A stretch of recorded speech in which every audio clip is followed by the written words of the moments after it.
Samantha went searching for Uncle Paul. Nobody had seen him for days. On Friday morning, he'd made strawberry waffles and helped everyone get ready for the day. He reminded Buffy to include her books and pencils in the large handbag she lugged to school. Then he waited for the bus with Samantha and Nipper, and he walked their pug Dennis to the park and back. After he dropped Dennis at home, he shuffled across the driveway in his bright orange flip-flops to his one-room apartment above the garage. That was the last anyone had heard or seen of him. When she looked for him on Saturday, Samantha figured he was at the flea market, where he traded snow globes and souvenirs every weekend. But she couldn't find him then, or on Sunday either. So, on Sunday evening, she went up the stairs and peeked through his apartment door. His crates of books, magnets, stickers, and maps were stacked neatly against the wall, but there was no sign of him anywhere. On Monday morning, he didn't show up to make breakfast. That was when the whole Spinner family agreed that Uncle Paul was officially missing. 2 police officers came to investigate, and Samantha's dad lent them an extra powerful flashlight. They seemed a lot more interested in the experimental high candle power light bulb than anything they shined it on in Uncle Paul's apartment. They returned to the Spinner's kitchen after a 5-minute search. "We didn't see anything out of the ordinary," one officer told them. "We can't say for certain that he's dead." Dead? All 5 Spinners asked at the same time. "Well, there's always a chance that he's alive somewhere," said the other officer. As he spoke, he picked up 2 apples from the kitchen counter and juggled them absent-mindedly with one hand. "Sometimes uncles just go missing without telling anyone," he said, and put the apples back on the counter. They promised to fill out an unexplained vanishing person form and left. Soon after that, Mrs. Spinner headed off to the North Seattle Animal Hospital, where she was director of rodent and lizard care. Mr. Spinner left for the American Institute of Lamps, where he was senior light bulb tester.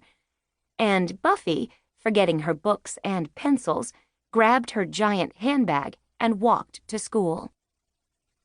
For the first time in years, Samantha and her brother Nipper waited by themselves for the bus. Of course, Samantha knew that Uncle Paul would never just go missing without telling anyone, especially her. She knew something was deeply wrong, but she had no idea what to do about a missing uncle. So, when the bus pulled up, she climbed on board and went to school. That afternoon, all 3 kids gathered under the basketball net hanging outside their uncle's apartment. "Last week, I showed Uncle Paul this new hat and this new handbag," said Buffy. She held them up as evidence for Samantha and Nipper to examine. "Usually he'd make a joke about how I need a 550-room mansion for all my accessories," she recalled with a sigh. "But he didn't tease me at all. Maybe he knew he was doomed." "Maybe he was kidnapped," said Nipper. "Maybe he exploded." Buffy thought about that and looked around. "If he did, then where are all the blown-up pieces of hideous orange shoes?" she asked. Samantha was pretty sure Uncle Paul hadn't exploded. Her brother and sister were exactly as helpful as she expected them to be. Not much at all. She left them standing under the basketball net and headed down the block to Volunteer Park. In the center of the park, an art museum overlooked the city, with a view of downtown Seattle and the Olympic Mountains far in the distance. Uncle Paul spent a lot of time at that museum, so Samantha hoped she might get some help from Olivia Turtle, head of museum security. When Samantha told her about Uncle Paul's disappearance, Olivia seemed worried too. Unfortunately, not for the same reasons as Samantha. So he just went missing? Olivia asked slowly. Samantha nodded. Well, I hope you find him, young lady, she said.